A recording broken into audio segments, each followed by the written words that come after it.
2 siècles, il y avait une cloche qui a disparu de l'église aux Arcs.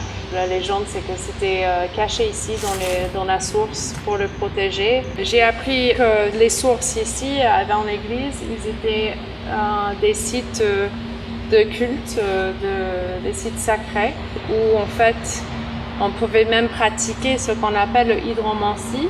Donc c'est un type de divination à travers l'eau.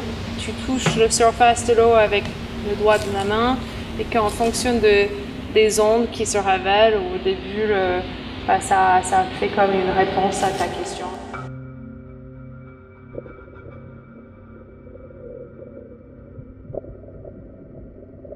J'étais très touchée par cette idée d'un envoi aussi dans le vide, parce que si c'était pas pour le perdre, évidemment l'idée c'est que ça soit retrouvé un jour. Donc il y a un type de confirmation d'un espoir d'un moment futur où il y aura quelqu'un qui va le retrouver. Donc je me disais qu'il fallait faire une cloche en honneur de cette histoire. J'ai parlé avec l'espace naturel sensible qui m'ont expliqué que s'il y avait un endroit que ça pourrait être englouti, c'était ici. Il y a ce magnifique phénomène magique de la source. Ça me faisait penser à une cloche qui sonne des profondeurs, qui dégage des bulles.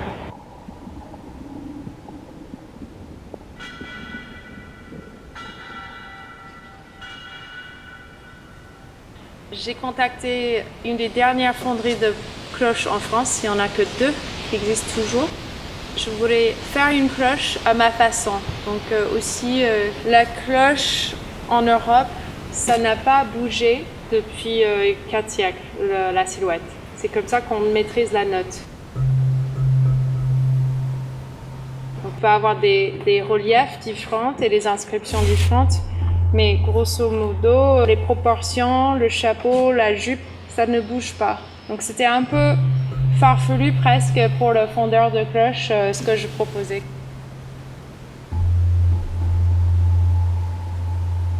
C'est fait aussi à partir d'une collecte. Les cloches d'autrefois, ils étaient fondus à partir des offrandes des habitants des villages, le cuivre, l'étain. Donc tout le monde participait. Grâce à des personnes, j'ai commencé à recevoir des cuivres, les l'étain pour remonter à la fonderie de cloches en Normandie.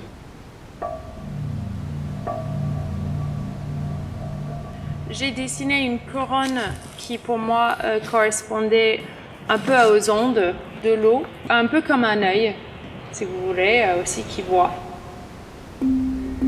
Et le bâton, je souhaitais faire quelque chose en lévitation, mais qui touchait vraiment à fleur l'eau, la surface de l'eau, en faisant rappel à cette pratique d'hydromancie, divination, de toucher la surface de l'eau pour avoir une réponse à votre question. Et puis, c'était le moment de décider l'inscription, parce qu'il y a toujours une inscription sur une cloche. Je me suis basée sur un poème qui est par Friedrich von Schiller, qui s'appelle Le chant de la cloche. Il raconte son émerveillement de voir cette chose sort de la terre en bronze.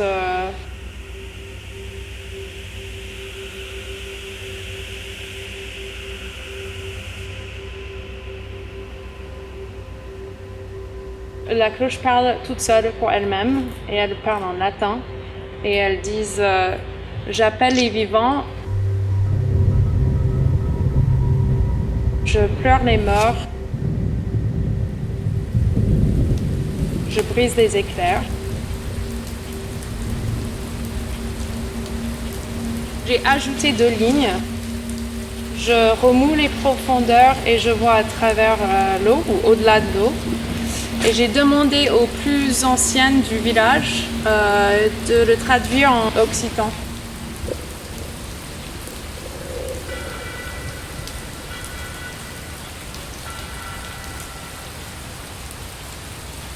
Les cloches se font baptiser dans les Quercy traditionnellement parce que ça donne la cloche la parole. Ça veut dire qu'au moment d'une baptême chrétien, que la cloche accueille l'enfant dans le monde de la poésie.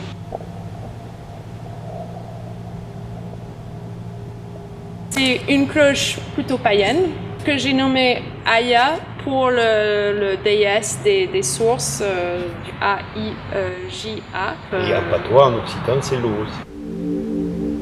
Laïga. Donc je vais le faire sonner.